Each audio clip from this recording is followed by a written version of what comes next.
in the Meadows Business Park in Redway, featuring watershed dry bags and Pelican cases with lifetime warranties. The security store has solutions for all your security needs and is open Monday through Saturday, 9 a.m. to 5 p.m. More information available at tss707.com or 923-2363. And also support for Redwood Community Radio comes from Blue Star Gas, located on Redwood Drive at Alder Point Road. Blue Star Gas provides propane sales and service throughout southern Humboldt, northern Mendocino, and Trinity counties. Locally owned and independent since 1938. More information online at bluestargas.com. It is officially after 7 o'clock. The Herb Doctor is coming your way, so stay tuned for that.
Well, welcome to this evening's Ask Your Herb Doctor. My name's Andrew Murray. My name is Sarah Johannesson Murray. Excuse me for not having the audio track. Okay. Anyway, so thanks so much for joining us. As always, Dr. Pete is joining us on the show. Tonight's subject is going to be a subject surrounding longevity and brain foods. Dr. Pete's latest newsletter is on cognition. It's a continuing theme of his, and we want to bring out some of the new thoughts surrounding that. The number, if you live in the area, there's a call-free number. It's a call-in show from 7:30 to 8 p.m. The number, if you live in the area, is 923-3911. Or if you're outside the area, there's an 800 number, which is 1-800-KMUD-RAD. Incidentally, it is also the pledge drive for the radio station. And just those people who are listening to the show now, just want to re-emphasize, from my own personal perspective, that it's a very unique radio show which allows a very diverse range of topics. And those topics are not usually even things that you're going to hear in the mainstream. So it's a very important radio show to support, radio programming. Radio station. Radio station to support, thank you. And, very much appreciate any pledges that people would like to make or sponsorship donations, etc. So we will be having a few brief interludes during the show and be talking about that. Okay, so I think without any further delay, let's see if Dr. Pete's on the air. Are you there with us, Dr. Pete? Yes. Hi. Just so that people who perhaps have never listened to the show or have never heard you, would you just give an outline of your academic and professional background before we get into tonight's subject? I studied humanities first, largely at University of Oregon, a year at Ohio State, some in Mexico and so on. But then I went to the University of Oregon for 4 years to study biology. And I've been concentrating on biology now for 40 years or more. Okay. And I know that you're intimately involved in, for want of a better phrase, uncovering the truth behind various claims and propaganda almost from I would think some of the pharmaceutical and other corporations with how they would market their product to us as consumers, and how that marketing is really not very scientific a lot of the times, and there is scientific evidence to show an argument to support most, if not all, of what you write about in your newsletters. And just reminding people that listen to the show, Dr. Pete doesn't sell anything. He's very much into research. And a lot of what you do, I know, from our own experience and from people that have contacted you, is very altruistic. So tonight's show, like I said at the beginning here, is going to be surrounding longevity and the popular popularly recently exploded promulgation, if you like, of brain foods, supplements, etc. Nootropics, I think they're commonly referred to now in the buzz circles. But looking at longevity first, we did a show a few months back, and it was entitled "You Are What You Eat," and I know we expanded on things that you consume can definitely affect your emotion and your psychology. With respect to longevity, you've written in your recent newsletter that the intestinal tract of parrots and ravens contained only a few species of bacteria, and this positively correlated with longevity in these species, the intestines being a major source of toxin. And it was I was quite shocked when I saw it, because I know that ravens are carrion birds, and you would think that dead and dying tissue and rotting flesh would be a pretty good source of a wide range of bacteria. So in terms of bacterial toxins in the gut and the bacteria, what have you found about the intestinal population of bacteria? Well, birds have a very high body temperature, and so probably have extremely fast digestion and ability to extract everything good from the food, taking it away from potential bacteria. So it's just so fast that bacteria don't have much of a chance at multiplying. And incidentally, besides being very long-lived, those birds are extremely intelligent, can solve extremely complex problems very quickly. There's a lot of stuff on the internet, videos about birds solving problems. So I think the cognition and longevity go closely together. When you cause animals to grow up their whole life free of bacteria, they have some advantage in stress resistance and have a somewhat increased average lifespan, a high metabolic rate. A lot of the stuff produced by the bacteria ends up simply slowing metabolism, and the aging process itself, right from earliest life, is a process of slowing the metabolic rate. So things that retard that slowing should extend lifespan as well as good cognition. That actually reminds me of another phrase, the wear and tear,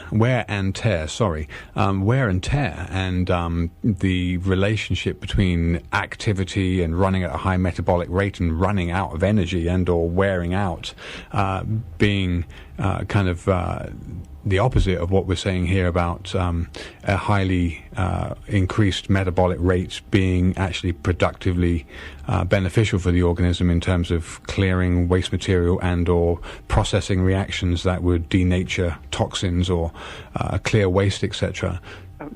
When I was in grade school and high school, it was common opinion that if you were very active, had a high metabolic rate, that you would die young. And that always annoyed me, that people had the image of a candle. The brighter it burns, the shorter its life expectancy. Is this why a baby starts out with such a high pulse rate and is so warm and has that high metabolism, and then it's just aging that changes that? Yeah, puberty especially. It gradually slows down.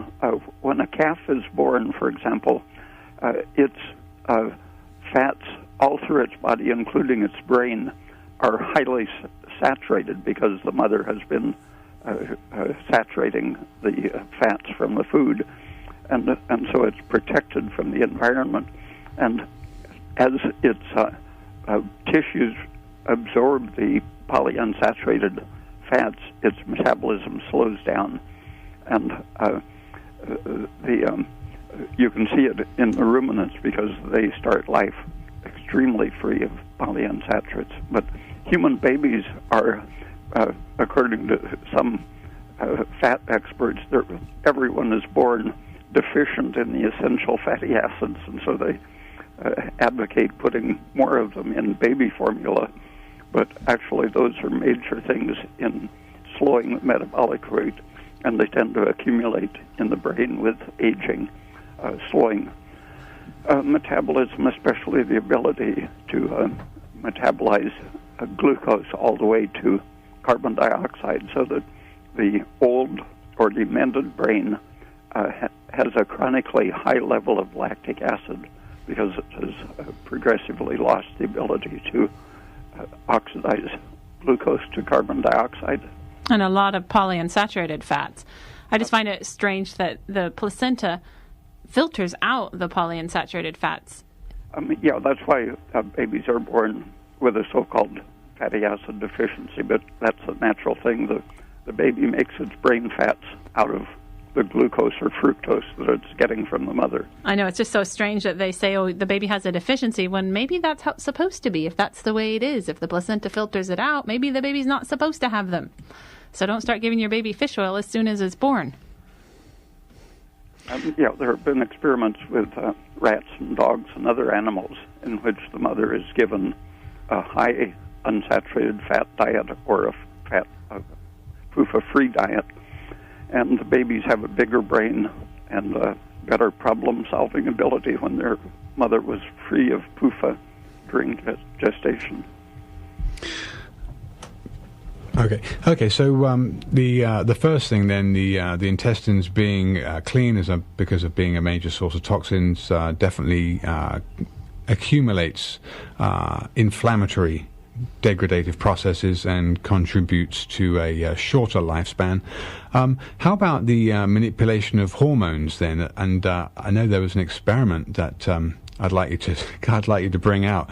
I know we can't do it to human beings, perhaps, or people off the street, but a fellow called W.D. Denklas did an experiment removing the pituitary gland, and this was shown decisively to increase life and reduce the rate of aging, and the hormones that are borne by both the anterior and posterior pituitary, things that I know you've mentioned lots of in the past, things like LH, FSH, TSH, and oxytocin, are also very responsible for a lot of inflammatory processes. He found that in general the pituitary extract, if you injected it into an animal, slowed the ability to oxidize glucose, and so he called the death hormone the oxygen blocking hormone, and he tried to extract a specific protein. It was closely related to prolactin or growth hormone, but he never did identify a single protein, probably because several pituitary hormones do have some oxygen blocking function. Growth hormone is really an adequate model of what Denkla was looking for. He thought it was closer to prolactin, but that whole range of either prolactin or growth hormone can interfere with oxygen metabolism, and it's now widely recognized that the more growth hormone you have, the shorter your life expectancy. And I think doctors give patients growth hormone. Yeah. The famous Methuselah mouse is deficient, lacks the ability to produce growth hormone. And when they genetically modify mice so that they produce more than the normal amount, they're very short-lived. So just anything you can do. You don't have to do surgery on the pituitary. You can live in a way that reduces the activity of those hormones. For example, when you get hypoglycemia, and any stress tends to sharply decrease your blood sugar until you adapt.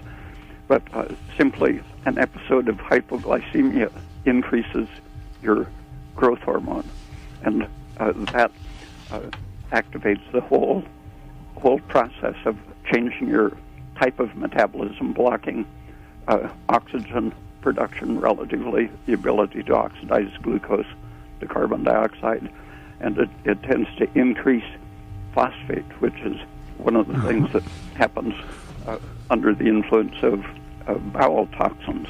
And it's the ratio of phosphates to calcium that you've always mentioned as being important to get dietarily, so that you get enough calcium in relation to phosphate, because the phosphate from meats, particularly muscle meats, etc., and nuts and things, can be fairly damaging. I mean, yeah, it's now considered one of the most important toxins of kidney disease, or uremic toxins. Simply natural phosphate that everyone has circulating, but when it increases because of the hormonal metabolic problems, that is a typical strong sign of the aging process. And the aging or anti-aging hormone or protein called clotho is a very powerful regulator of the balance and handling of phosphate. Okay, let's hold it there for a moment, Dr. Pete, because we've got a couple of people in the studio here who've got something to share with us. So let's just take this next 5 whatever minutes and go through this. Thank you. This is Carrie, and I'm here with Lauren, otherwise known as L-Dog. All right. Thanks, Lauren. And we're here to thank some people. We are in our pledge drive, and we know a lot of people listen in from all over the place for this show. It's so much important health information, and KMUD, to support these locally produced shows, needs community support. And if you're listening right now, you're part of the community. In fact, you can become a new member of KMUD, and we really love that. We've got 20 new members this pledge drive. We're really excited about that. Thank you, each and every one of you. And we've got some people to thank for their donations, and we'd like you to please consider making a pledge. You can pledge right online. There's a donate button right at kmud.org, or you can call 1-800-KMUD-RAD. That's 1-800-568-3723. Or you can call locally, 707-923-3911. I'd like to thank Jeff over by Horse Mountain. He says, thank you for the fire information. And Jeff, we know you've got smoke and fire really close by, so hope you're safe out there. And thank you so much for listening to KMUD and listening for all the fire news. And thank you for your pledge. And we'd also like to thank Loris from Redway, who says thanks for the fire reports, and Tuesday is her favorite day. All right, yeah, we've got the people have favorite days here all the time, so thank you, Loris. And an anonymous donation, thank you so much, wants to do a shout-out to people to please watch out for cyclists on the roads. We've got windy roads here, and look out. And if you are a cyclist who needs bicycle repair, check out Humble Underground Bicycles. We will fix you up. And they're good. I bring my bike tires in there to get repaired. So, if you make a pledge here and give us a call, you can give a shout out too. We love to hear what everyone has to say and their shout outs on KMUD. So thanks very much, and thanks for this show and all the important information. And Smokin' Moses from Myers Flat, and I'm sure Smokin' Moses knows to put your cigarette butts out. Don't just throw them outside, because bad stuff happens. Right, thank you, Smokin' Moses. And we have lots of thank you gifts for people if you make a pledge tonight. And L-Dog has a special one just this evening. What do you have to offer listeners? Tonight it's perfect. Since it's the Herb Doctor show, I have a St. John's wort homebrew available for the next person who calls in and does the sustaining membership. Love to hook them up. All right, you've got Wonderful. That St. John's wort homebrew. One it's of a delicious. Kind. Can I ask you how you made it? I made a mash, and added some yeast and a little bit of magic, wand waving. I'm just kidding.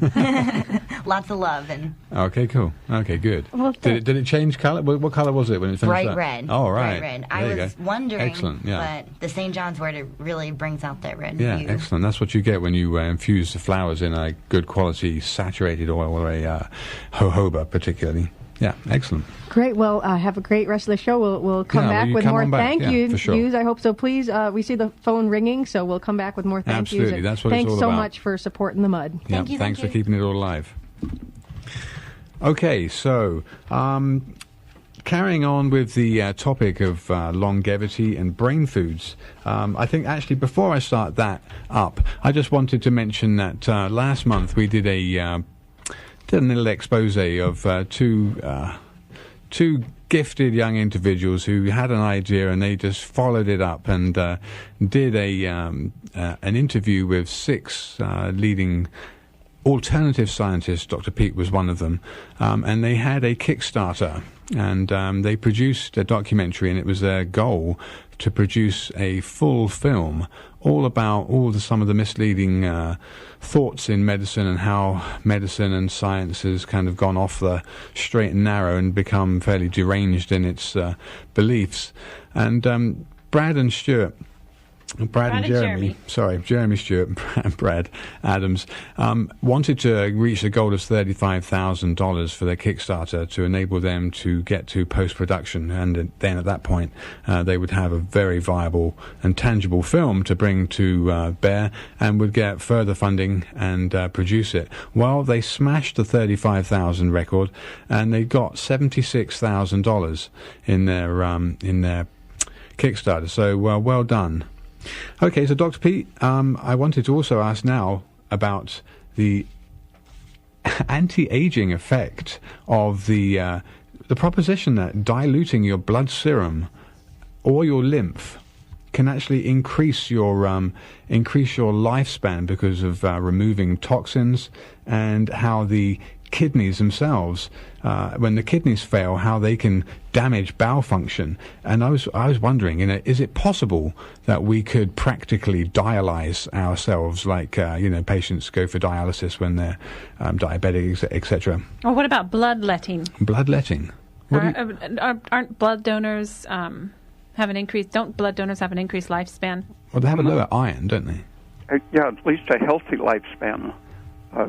I'm not sure about the maximum, but they are relatively free of the degenerative diseases. And animal experiments have been done now for 75 years. Is one of the simple dilution experiments where they took out a dog's blood, centrifuged it, threw away the liquid part, put a saline solution back in to replace the red blood cells, and did that repeatedly. Wow. So that there were enough washings that the whole animal's body fluids had been turned over and exchanged. Wow. So a decrepit old dog of, I think, something close to 20 years became frisky. Wow. And really effectively rejuvenated. Wow, that's interesting. I mean, I guess then obviously there's no damage to the red blood cells from centrifuging them and or any other solid matter. It's not damaged by the G-forces, and it can be resuspended in a clean fluid. Yeah. Interesting. Wow.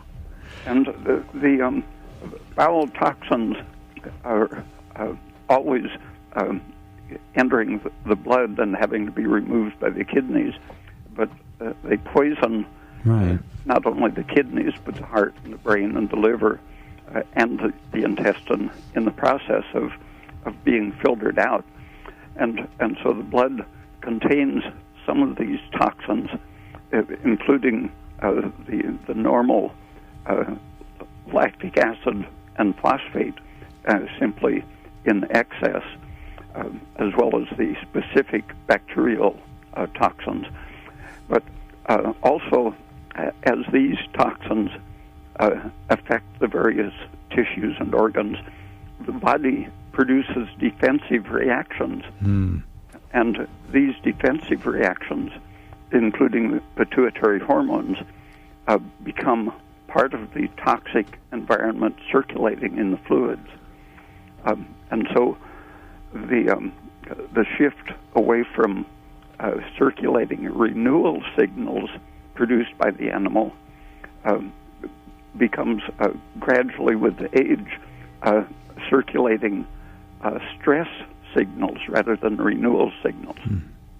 And so if you put young blood into an old animal, you're causing a slight shift back towards some of the renewal signals, but you aren't necessarily decreasing the age and stress signals.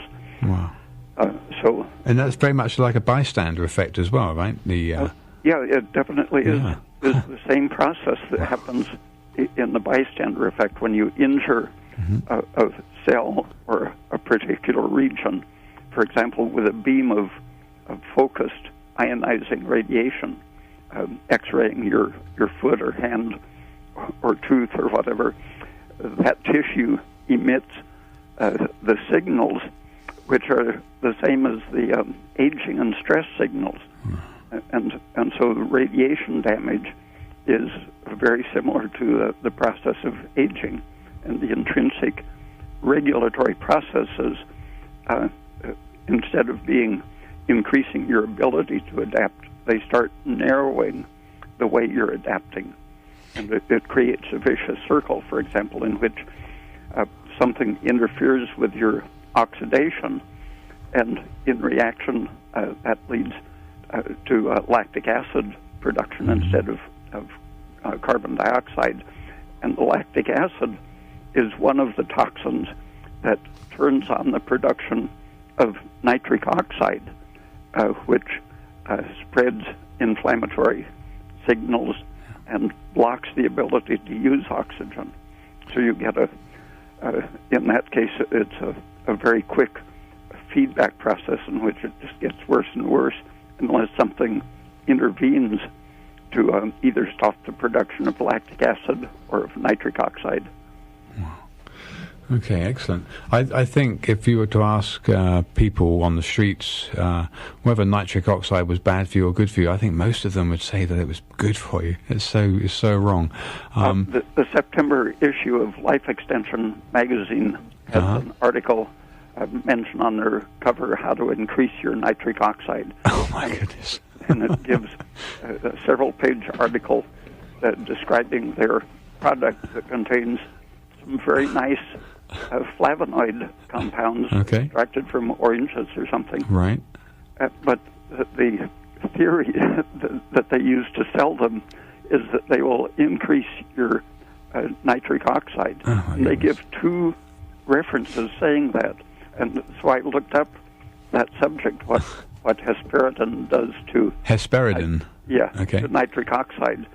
And I found, I don't know, I think it was probably 30 or 40 articles saying that these are anti-inflammatory because they block nitric oxide. Right. So they got it. So people will feel better using them, but they're selling them on it as it's an increasing nitric oxide when in fact it's doing the opposite. Yeah. Whoops. I wonder that they... I wonder if the editor might appreciate the comment. Okay. I know. Someone should write to the editor of Life Extension magazine.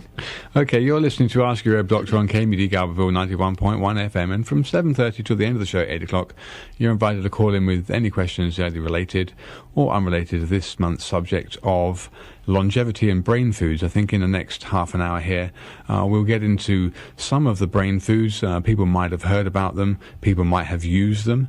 I know Dr. Pete certainly knows what he's talking about, and some of the science that might support some of these brain foods. I know that he would have alternative information that I think people should be aware of. Some of them are very innocuous.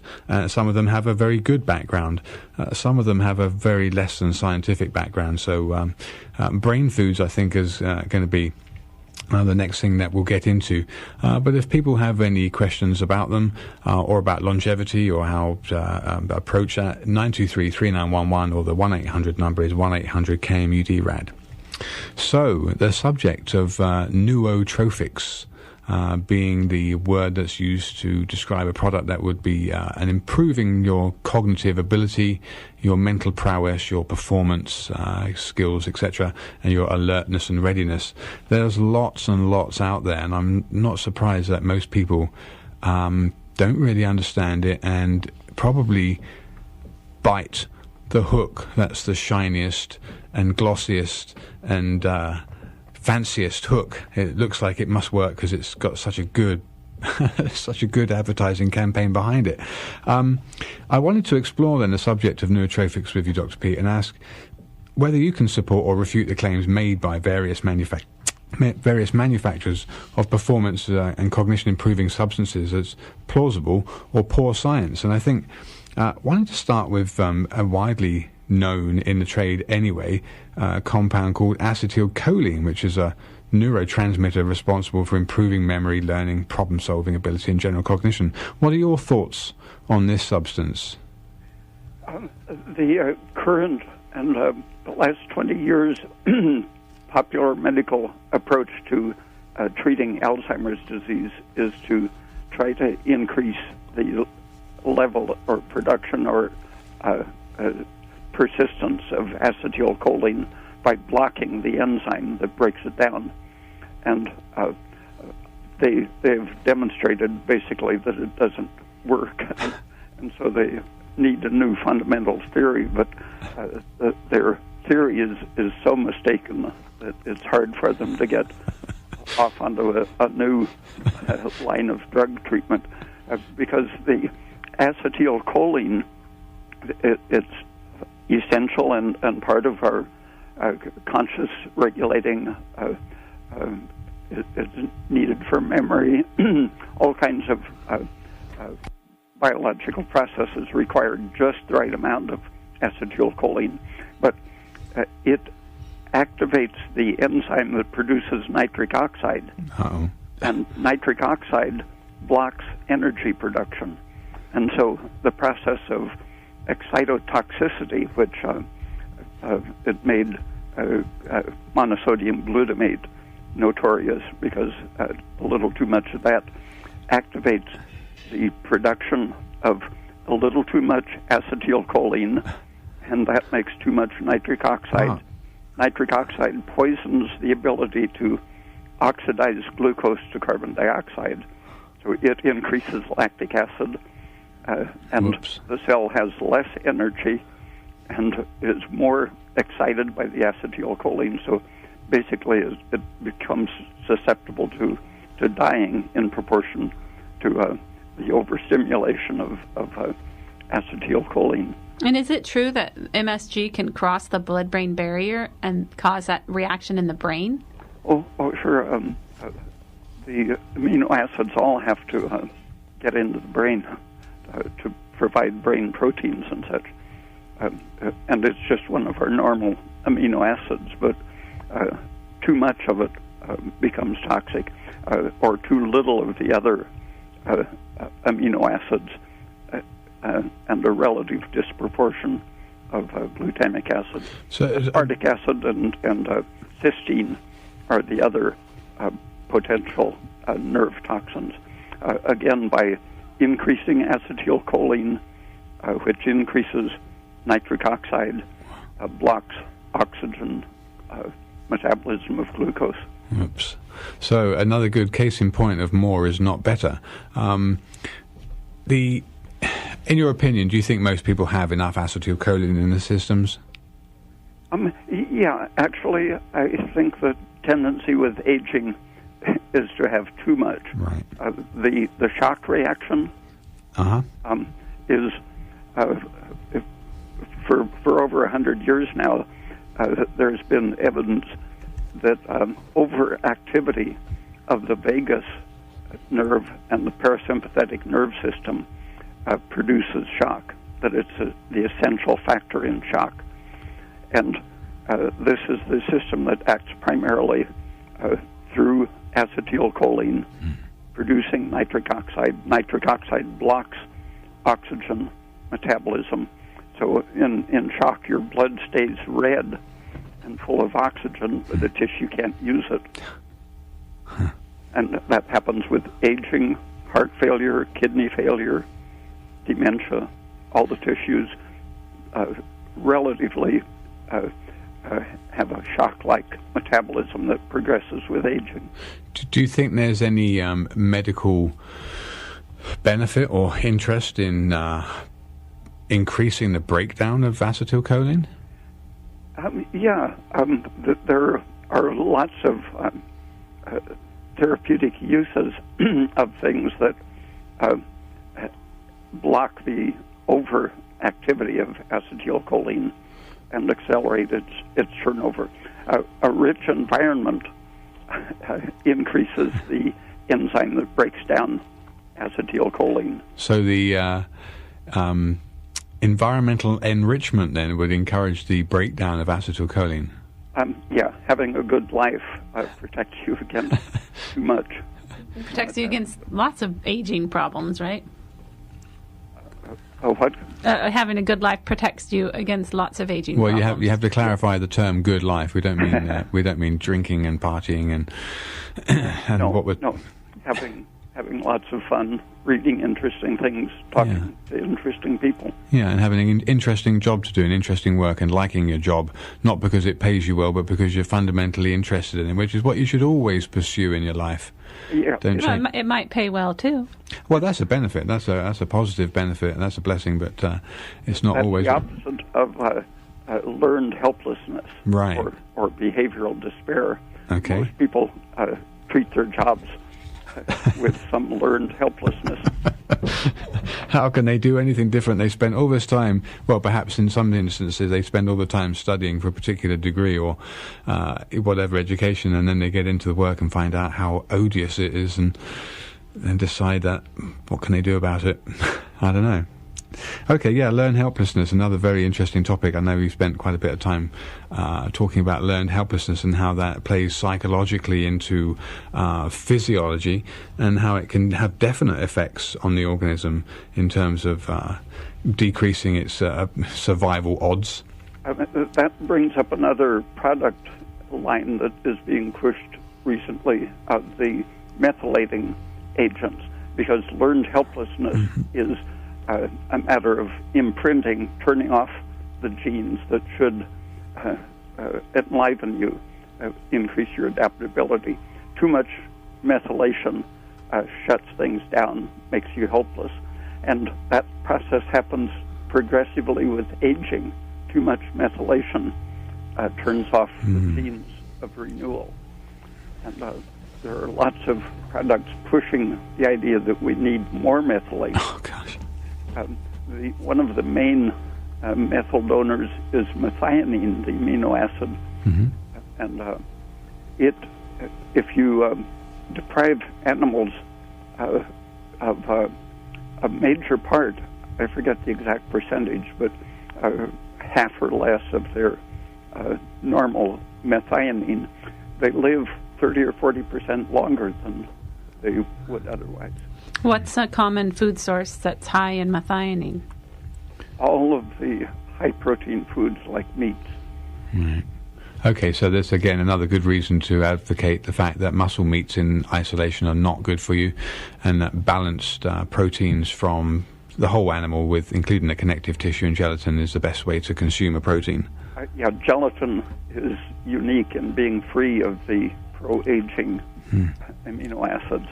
And another bad thing about meat is its very high ratio of phosphate and calcium. Right. And so is this similar to adventuresomeness? To what? Adventuresomeness? It's a phrase that my dad's always using, that he reads articles about people and cultures that have more adventuresomeness than others. More adventure, yeah. They're into adventure. That's what environmental enrichment. An enriched environment gives you the opportunity to have adventure every day. Yeah. Good. Allows your brain to grow and to seek new opportunities and with limitless potentials. That's what life should be all about. Okay, there's a little, oh gosh, just a little one-liner I just wanted to mention here, which kind of really supports the whole energy metabolism, or the increased energy, increased metabolism being very pro-life. Was that there's a little sentence here that was part of, I think it was part of your newsletter, Dr. Pete. He said that heart rate corresponding with academic standing in elderly patients improved when their pacemaker was turned up. Yeah, they had noticed that people with a faster heart rate had higher academic records, and they thought maybe it was just a better brain circulation. People with a very slow heart rate weren't getting enough oxygen to their brain, so they had patients with the adjustable pacemakers, and so they gave them mental tests when it was set at 70 beats per minute, and then they turned up the rate to 85 beats per minute, gave them the same tests, and they scored better in all types of brain function, memory, reasoning. Yeah. And it's so popular in culture to believe that if you have a low pulse rate, you're healthy, you're fit, you're super athletic, you know. And like these people that have pulses of 50 beats a minute, they suddenly die of heart attacks. They're not long-lived at all. And it's a complete brainwashing that low heart rate corresponds with longevity, because it's the opposite. It's the bodybuilders that live a long time, not the long-distance runners. Well, maybe the bodybuilders might wear out their joints too, but... Or take too many chemicals. Or take too many chemicals. They're definitely the big bodybuilders you see that are all over the press and news. Okay, so let's just... I just wanted to bring out a couple of nootropics that are in the herb world, and just see if there's any... well, I know there's a connection there, but just see the connection that there is. Sage, believe it or not... I've always known sage to be a kind of cleansing purifier, mouthwash. It can be used for, boggy gums that are not holding the teeth properly. Definitely can be used for respiratory conditions. But sage, apparently here now, there's fairly recent articles on PubMed that it has a cholinesterase inhibiting property. Now, this is something that you mentioned earlier on with acetylcholine. So the enzyme that produces acetylcholine is acetylcholine esterase, and salvia inhibits that. Every plant, like every animal, has thousands of different chemicals. Right. And sage has, I'm not sure how it relates to other drug effects, but that is one of its components, actions, is to shift the balance to increased acetylcholine action. Yeah. But two of its major terpene type chemicals are inhibitors of nitric oxide. Salvionolic acid, I think one is called. Okay. And the other a Chinese or Japanese name, cashinone, something like that. Okay. These are very effective inhibitors of nitric oxide, so they're anti-inflammatory and pro-respiratory. Yeah. So is this why it probably has an action with reducing menopausal hot flashes? If it's reducing nitric oxide and... Nitric oxide does cause flushing and is connected with hot flashes. So I think probably the dominant effect is to lower nitric oxide, where the cholinesterase inhibitors will tend to increase nitric oxide by stimulating the acetylcholine nerves. Okay, well then I guess moving on to ginkgo. Most people know ginkgo. It's been used for a long time in the Chinese traditional medicine system, more particularly for elderly people to improve cognitive function. They say that it improves blood flow to the brain, so it increases cerebral blood flow, and that would seem to be in keeping with turning up an elderly patient's pacemaker, increasing their heart rate and their cardiac output. But I think the vasodilating effects of the cerebral arteries is probably more the point with ginkgo. But I also wanted to bring out what, again, maybe miscommonly known as good when it's not, perhaps, is the link between a monoamine oxidase And then ginkgo apparently decreases monoamine oxidase, and that increases dopamine. Now, I know they treat, unscientifically perhaps, you might treat Alzheimer's patients with L-Dopa, and dopamine might be touted as a precursor here, as a product to do that with. But what are your thoughts on dopamine and monoamine oxidases?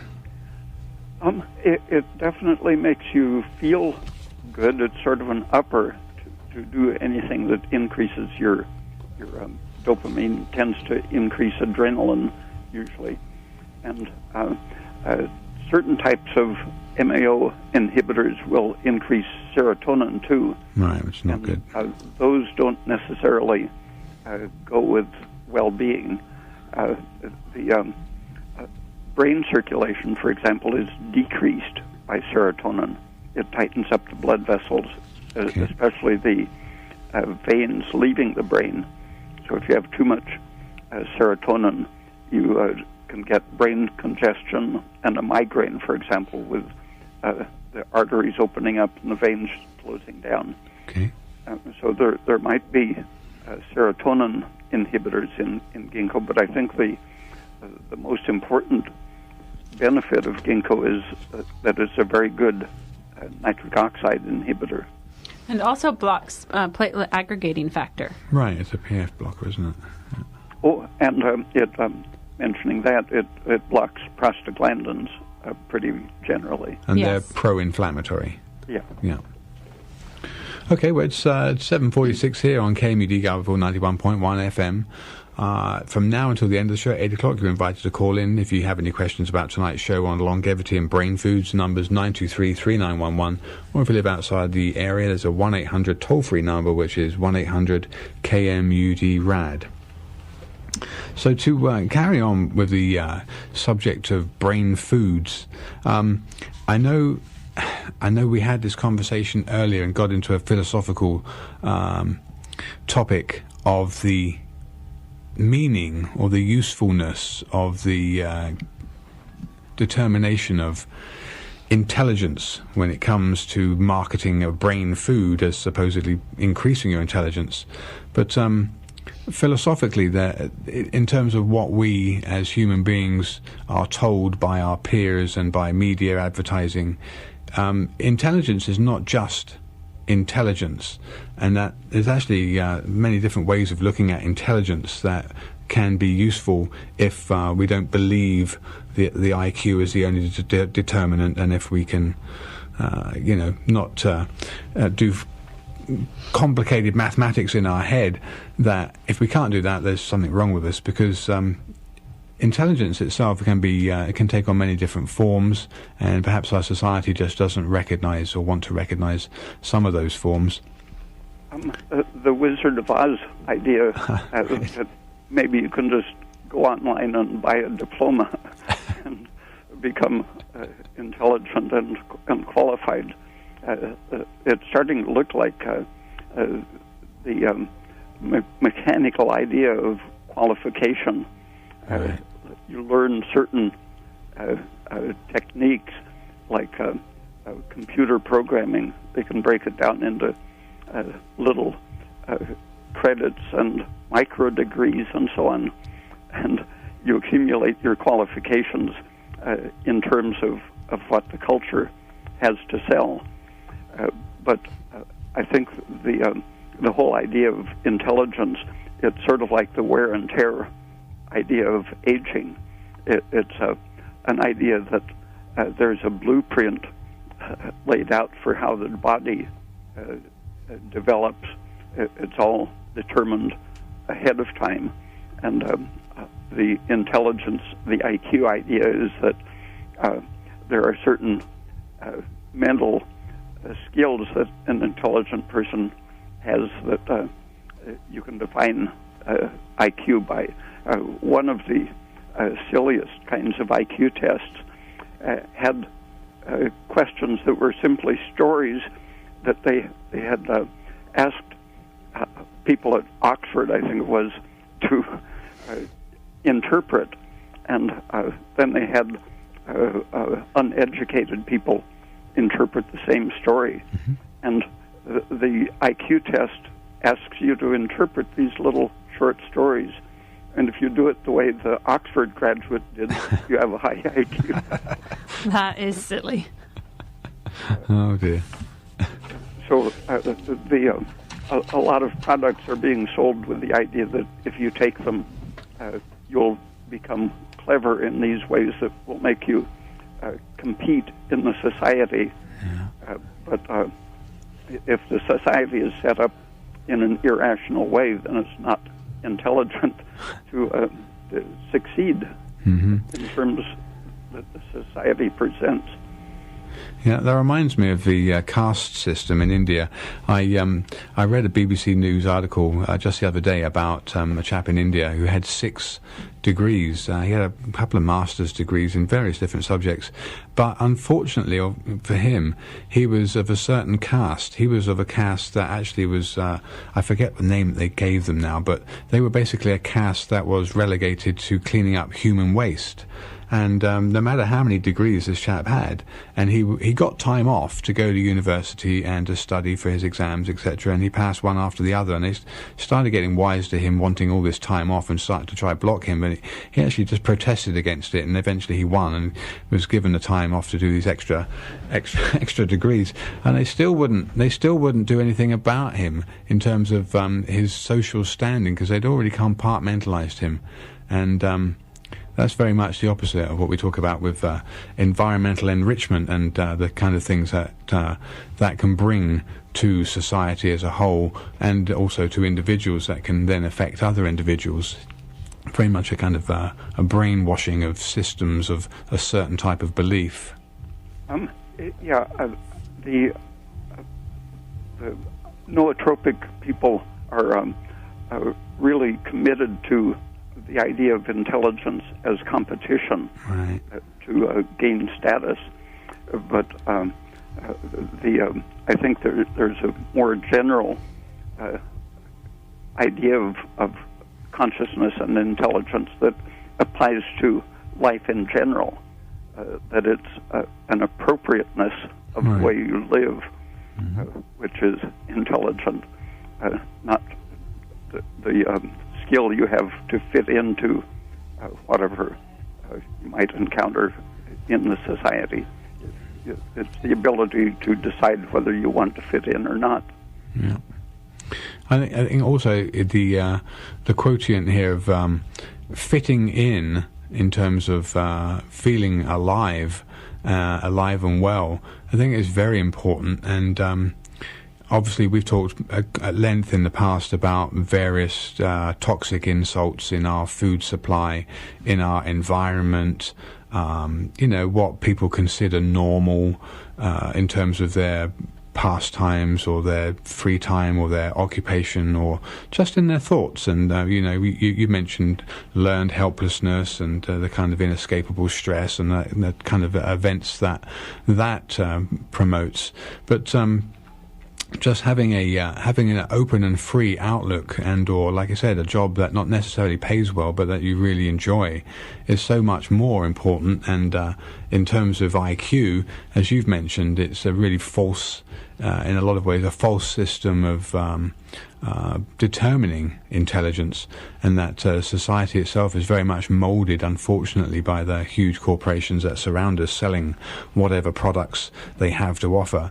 And so when I started looking at nootropics, it's a pretty endless sort of list, and it's gone on from one to the next, and I know that Life Extension magazine definitely promotes a lot of life-promoting products. And so there are definitely some products, of course, that, like you mentioned, things like thyroid, things like pregnenolone, basic anti-stress chemicals, compounds that are naturally produced by the body to offset the toxic effects of stress and the inflammatory effects of stress. And vitamins are important. Yeah, I was going to mention B12. I know you mentioned B1 and then B12, fairly realistically important, anti-stress and thereby perhaps, memory or cognition enhancing products. And niacinamide. And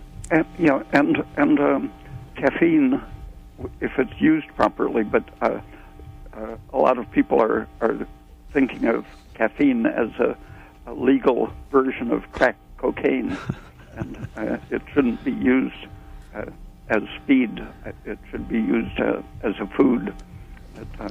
It should decrease nitric oxide exposure, and so it should have anti-aging properties. But if you take it on an empty stomach, it will drop your blood sugar, turn on nitric oxide, and cause aging stress. So have caffeine after you've had a big meal. Yeah. Yeah. I just want to bring out one particular herb, just because it's kind of pertinent to the subject of nootropics or performance enhancing, and it's actually under the umbrella of the general term adaptogenics, which was coined and by Russian research when they were looking at cheap alternatives to drugs that they perhaps couldn't produce in the 50s for their space program.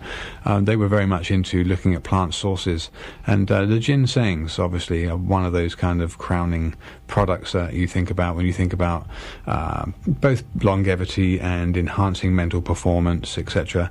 But that resistance, that term adaptogen, coined to describe a compound that improved the organism's resistance to stress. So the Korean ginseng, Panax ginseng, is one of those things, obviously, that I think of, along with Eleutherococcus and several other ginseng species. Okay, I kind of think that's coming towards the end of the show. I think we want to just do another shout out here. Do you want to come on in? Oh, somebody's on the phone, are they? Well, we've got 4 minutes. I don't think we can take it, because it's going to push us over 8 o'clock, and there'll be unhappy people. But perhaps if they want to call in, I'll take the call afterwards. Perhaps we can do that. So thank you so much for your time, Dr. Pete. Okay, thank you. I just want Thank you, and good night, Dr. Pete. Good night. Okay, so I just want to let people know in the next few minutes here a little bit more about Dr. Pete, how they can find out about him, read his work, look at all the stuff that he's published, get a feel for him from the shows. Hopefully, at any moment soon, perhaps within the next month, the website that we have will be updated, and it is my intention to post all of the audios that we've done with Dr. Pete. I think there's getting on for 50 at least of them, and publish those for people to freely download and listen to. Dr. Pete's website, www.raypete.com, is full of articles, fully referenced. All of it's his research, his own unique way of looking at all the pieces and bringing together a cohesive framework within which to understand what medicine so often tries to hit with a hammer with a single drug in large amounts, or toxic drugs that have negative effects. So Dr. Pete has a very unique way of looking at things, and I know from personal experience a lot of what he has brought out to us and taught us has really helped a lot of people. So his website's a very good starting point to look at articles. And that's www.raypeat.com. And my name's Andrew Murray. My name's Sarah Johannesson Murray. For anybody who wants to find out any more about us, we can be reached toll-free on 1-888-WBM-HERB, Monday through Friday. And it's certainly becoming, on the drive-in this evening, 10 to 7, I was looking at the trees and the changing colours and trees dropping their leaves already, and just thinking it's